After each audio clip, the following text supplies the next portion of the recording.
My boyfriend and our circle of friends pranked me on my birthday and I ghosted them because of it. I met my probably soon-to-be ex-boyfriend Alex 2 years ago through a mutual friend of ours. I never expected he'd be interested in me because, when I first met him, he had only been with women. He came out as bisexual to me and our friends not too long after that. And that same night, he hinted that he was into me. We got to know each other more and it eventually turned into the two of us dating. He's genuinely a sweet and awesome guy, quite introverted but has a big heart and a real geek about the things he likes. I thought he'd be the one I would be marrying and all that, but I'm thinking that's not going to happen anymore. Last Monday was my birthday, and I went home early from work so that Alex and I can go out and enjoy ourselves. I told him earlier that day that I would go home early. When I opened the door, I was greeted by him laying on our couch, while a woman I didn't know was on top of him. They were fully clothed, by the way. I was basically paralyzed and couldn't react at all. He eventually saw me and had a surprised look on his face, but he also looked like he was trying to hold his laugh in. The woman also looked like she was about to laugh as well. I also started to hear chatter from the kitchen and in our bedroom. Alex then shouted, "You guys can come out." And so our friends came out of our bedroom and kitchen, holding gifts, party poppers, and a cake. I guessed them shouting, "It's a prank. Happy birthday." While turning the party poppers on snapped me back to reality because after they said that, I just quietly turned around and left. I didn't see their reactions when I did that, but I could hear them saying, "Oh shoot," and "wait," and some other things I can't remember. When I heard them try to follow me, I hastened my pace until I reached my car and drove away. While driving, my phone started to get bombarded by texts, calls, and messages from my boyfriend and our friends. When it got too distracting, I just turned off my phone and went to a hotel that's far enough from my place. By the time I got to my hotel room, I just started sobbing on the floor. I think I blacked out from crying because when I woke up, it was already sunny outside. I made sure to tell my team leader first that I would be absent for a few days due to an emergency, and she was kind enough to accept my request. She probably noticed something was off with me because I was sniffling and my voice sounded weak. Right now, I plan on telling my aunt who lives near my area about what happened and asking if I could live with her for a couple of days until I sort out my mind and know what I have to do next. I'm deeply heartbroken because I've told my boyfriend and my friends before how I felt about cheating and how it essentially ruined my family growing up and my young mind back then. My mom cheated on my dad and it broke our family, and I got cheated on by my first boyfriend. But at the same time, I can't help but feel like I overreacted and that I should have just went with it all. I still don't plan on opening my phone, so I'm using my laptop right now to type this. I don't know how to face and respond to them all after all that has happened. Maybe some time away from them will help, I hope. Update: I finally got to talk to my friends and my boyfriend after I ghosted them because of a prank, and I'm glad I did. Hi there. I'm sorry it took me a while to post an update. I've been busy and I also got back to working 2 days ago, so I don't really have that much free time on me anymore. But before I get started with the actual update, I would like to thank everyone who has given me their advices and wisdom, along with those who wished me well and a belated happy birthday. You folks really made me feel happy even after all that has happened. I never thought internet strangers could be so kind. Normally, I confide with my friends whenever I had a problem, but since they somehow became part of that problem, I thought maybe going here would be a good idea, and I guess it was. Truly, thank you to all of you. Although, even if almost all of you had nothing but great advice and nice things to say, there were some who were skeptical or were even harsh, specifically in the way I just ghosted my boyfriend and everyone at that surprise party. Truth be told, I could have done something more mature, as some would say, but really, in that moment, all I could think was remove myself from that situation because I wouldn't know what I would do if I fell back to my old self. For context, I found out my mom was cheating on my dad at 14 years old. I got home from school early and found that the house was empty. I went upstairs to go to my room, but as I got nearer to my parents' room, I heard these faint sounds of sex, and it didn't help that the door to the room was slightly open. Curiosity got the best of me and I decided to take a peek inside. And there she was, my own mom cheating on my dad with his co-worker. I felt like I was going to be sick, like it was some sort of nightmare. I froze there for a few seconds before my dad's coworker noticed me and immediately alerted my mom that I was watching them. When my mom finally realized what happened, she started calling me out and tried to follow me, but I got to run to my room and locked it before she could catch me. My mom was frantically calling out my name and knocking hard on the door, but all I could do was cry. The realization that the person I was calling my mom wasn't the person I thought she was hit me like a ton of bricks because I used to adore my mom. She was always around while my dad was working full-time, which made me resent my dad because he was never around. I remember hiding in my bedsheets and eventually falling asleep. I was woken up by my dad knocking on my door and calling me to come out. I had to comply, of course, and when I opened my door, my father was standing in front of me, with my mom behind him. He gave me a tight hug and asked me about the guys who bullied me while I was walking home from school. And I was confused when he mentioned that. But then I saw my mom looking mad at me and basically telling me through her face that I should go along with it. As much as I hated it, I went along with it because I didn't want to hurt my dad. Since then, I've decided to fully ignore my mom unless it was for a chore or something important. And when I moved out at 18, I made sure to go no contact on her and only talked to her when my dad wanted me to. My mom and dad eventually divorced after I moved out, turns out. He always knew but didn't want to do anything about it until I moved out because he didn't want me to live in a household riddled with arguments and stress brought upon by divorcing couples. It didn't really work, but I appreciate my dad for still looking out after me even if he was hurting. Then, when I was 19, I got into my first ever relationship. We had a pretty nice start and we were each other's firsts. But when I found out he was cheating on me, things got really ugly. I know this is not an excuse, but I was young and didn't know how to handle that information when I got it. And knowing how much I hated cheating, I basically went crazy on him and turned to destroying his stuff, deleting all copies of his thesis, and even went as far as doing this insane Facebook rant where I exposed his cheating and posted pics of him and the guy he was cheating me with, and even mentioned his mom and dad in the post and outing him without his consent. I deleted the post just 2 days after, but the damage has already been done and my ex ended up moving away and living in another area because of my post. Obviously, I am thoroughly embarrassed and ashamed of what I've done, and I still regret doing all of that.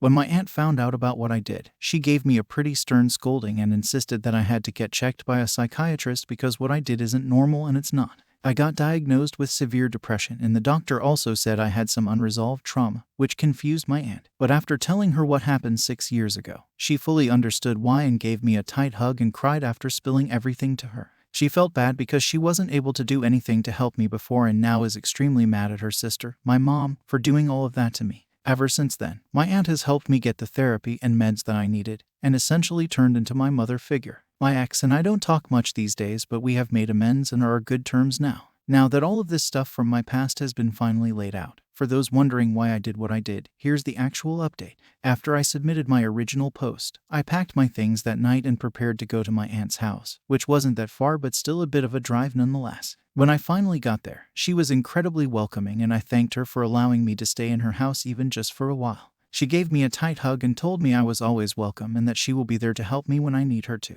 She eventually led me to the spare bedroom that they have in their house and helped me unpack my stuff. She is honestly such an incredible woman and I love her so much. She's basically the mom I've always wanted. Once I was done unpacking, I was again confronted by the fact that I haven't opened my phone for quite some time now. I've avoided it for so long that I didn't think I could open it again. But I knew I had to. The moment my phone booted up, hundreds upon hundreds of texts, chats, and missed calls popped up on my screen. Even if I was still hesitant, I decided to open my chats and looked at our friend group's group chat first. The chats from the start were all very frantic in nature, with my friends asking about where I was or what happened. But after scrolling down a few more times, the chats turned into them apologizing that the prank happened and that it was not on the plan at all. One of my friends even blamed the girl that was on top of Alex, my boyfriend, and thought she was untrustworthy. Finally, the chats ended up being them hoping they could contact me and wishing I was safe. I guess they knew I'd just read their chats because as soon as I was done back reading, my friends immediately knew I was online and asked how I was doing and where I was. They also started apologizing again for not being able to stop the prank from happening, and that they didn't know that was going to happen and thought the original prank was going to be something else. At this point, I was thoroughly confused because they seemed happy enough to be there during that night. But I knew I had to apologize to them first for ghosting them and asking their side of the story first before speaking about what had happened.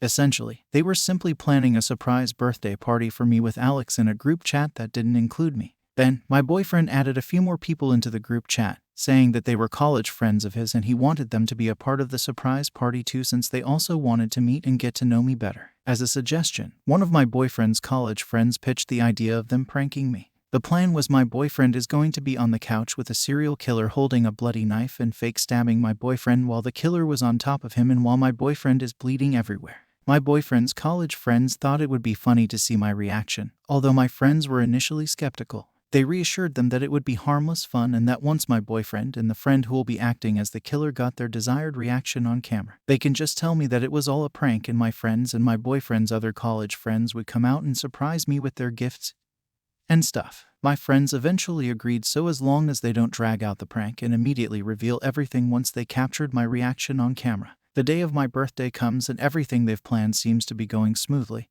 with them waiting for me. My boyfriend's college friends ushered everyone to hide while they set up the prank, and when it was done, they would hide too. When they finally heard my boyfriend say they can come out, they thought the prank was a success because I looked absolutely mortified. But they knew something was up when even after the prank was revealed, I was still looking shocked and almost teary-eyed even, until I finally turned around and left. They were understandably shook and confused, thinking the serial killer prank was too much.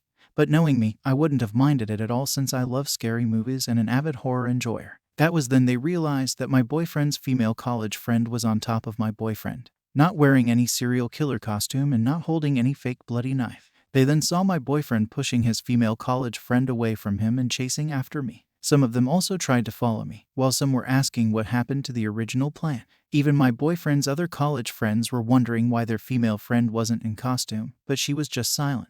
After a few minutes, my boyfriend came back to our apartment looking distraught and crying. He then tells everyone that they should all go and proceeds to go to our bedroom. They wanted to ask him what happened, but he shut the door before they could. His female college friend then followed him inside, which really weirded them out. But after a while, they hear my boyfriend shouting at her, telling her to F off. She then goes out the door on the verge of tears and leaves the apartment.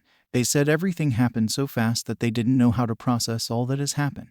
Not too long after that though, they realized that I was missing and started calling and texting me, but I didn't respond to any of them. Eventually, I was unreachable because I turned off my phone. They decided they should just go home and wait for me to respond. My boyfriend's college friends apologized profusely to what has happened and didn't mean for any of this to happen, but they basically just ignored them. They then followed their retelling of their side with videos that they've recorded that proved their accounts, along with an apology and wishing that I was doing well. After my friends told me what happened on their point of view, I felt really terrible and apologized again for ghosting them and telling them that everything that happened was none of their fault. I told them that I would make it up to them soon, but they reassured me that they accept my apology and are just happy that I'm alive and well. They also pitched to have a late birthday celebration with me this weekend, and my boyfriend and his friends aren't included this time. I, of course, happily agreed and thanked them for being such great friends and that I really couldn't thank them enough for being such an awesome bunch of people. The morning of the next day, my aunt knocks on my door and wakes me up, telling me that I have a visitor downstairs. She looked a bit mad, so I can already tell who it was. It was my boyfriend, Alex, carrying this beautiful bouquet of flowers and my favorite chocolates with him. Even if he looked amazing, his face was the complete opposite because he looked like he was crying for days. I asked him how he found out about where I was and told me that once I turned on my phone again, an app on my phone that we both have notified him of my whereabouts. It's basically an app that allows you and your trusted friends to share your locations in real time as long as you have an internet connection and your locations is on. I was a bit frustrated that he actually came here to my aunt's house, but nevertheless, he was already there, so might as well just hear him out on what he had to say. He basically reiterated what my friends told me, but he added in some more details that my friends didn't know about. Apparently, his old college friends reconnected with him after he lost touch with them after they graduated. They found his Facebook account through some searching and wanted to ask him about his life after all these years. They were especially happy when he told them that he currently has a boyfriend because they secretly knew he was bisexual but didn't want to make assumptions or make him feel weird about it. Alex eventually tells them about me, and he mentions that him and our friends are planning a secret birthday surprise for me and they immediately wanted to be a part of it. After they were added to the group chat, they started suggesting ideas on how to make the surprise much more fun, until their female friend, we'll call her Anna, suggested that they do a prank to surprise me. Alex's college friends were immediately on board because they saw TikToks of it and they thought it was really funny. But my friends were obviously skeptical. Eventually, they agreed what the prank is going to be and that the prank wouldn't take too long. Anna volunteered to be the serial killer since it was her idea, and they all went and did their parts of the surprise so that everything would be ready when my birthday comes. The day of the surprise party comes, and everyone prepares for my arrival. When Anna and Alex went into their assigned positions for the prank, he wondered why she still wasn't in her costume and that her props was missing, but all she could reply was that she forgot. Alex offers to find the costume and props, but Anna insists that there's no more time and that I was going to arrive soon. Alex at this point was extremely uncomfortable and wanted to get out of their position, but before he could do it, I've already opened the door and saw them. He admits that he F up by laughing a bit at my reaction because it was exactly the reaction he thought I was going to make, but immediately realized what it looked like and called everyone to come out to save himself from the embarrassment and give context to what I was seeing. When he realized that that didn't work, he forcefully pushed Anna away to chase after me, but he wasn't able to keep up once I got into my car. It then sunk into him that he F up big time and that when I drove away, that's when he remembered my trauma about cheating, which made him cry while returning to our apartment. He tells everyone to leave and retreats to our bedroom, not really knowing what to do. To his shock, Anna comes inside our room unannounced and starts comforting Alex. He repeatedly tells her to leave and that he'll be fine. But what really set him off was Anna asking him, "So, does that mean you're single now?" That's when he realized she did it on purpose. Alex then shouts at her and angrily asks her to leave, which she then complies to after looking like she just embarrassed herself. Alex is in tears at this point, and he tells me that he wishes he just didn't agree with the prank. He's cut off contact with his college friends for now, and is incredibly sorry about what happened. He then starts hugging me really tightly and says that he loves me so much and that he's scared of losing me. His words alone also made me cry because even after everything, I still love him deeply and I do believe everything he said. After a minute or two of us hugging and crying, he lets go of me and tells me that we should back together to our apartment, but that if I still need time and space, he'll gladly give it to me. I gave him a kiss and respond to him with me asking him to help me pack my stuff. Of course, I gave my aunt the warmest of hugs and told her how much I appreciated her for helping me. She was happy things got resolved, but also jokingly threatened my boyfriend that if he did something stupid or hurtful to me again, she'll personally whisk me away to safety and away from him.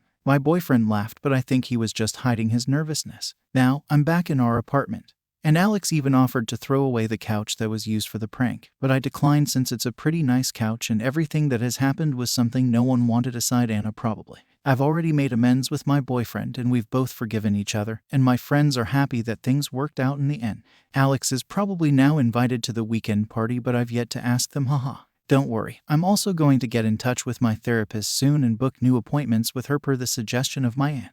This has all taken a toll on me, but I'm glad to have the support of my boyfriend, my friends, and everyone who has read my post and shared their support to me. Also, I realize that this update is probably not what most of you wanted to happen, and as much as I was close to just giving it all up, I never had a reason to in the end, and I'm glad I got to hear their sides out before making any huge decisions that I might end up regret later. And I do trust my boyfriend and my friends since they all sounded sincere and they did have proofs to back them up. I think this is going to be my last update since everything seems to have been resolved at this point. But I'll try to make an update if ever something happens, but I hope that's not going to be the case. Once again, thank you everyone.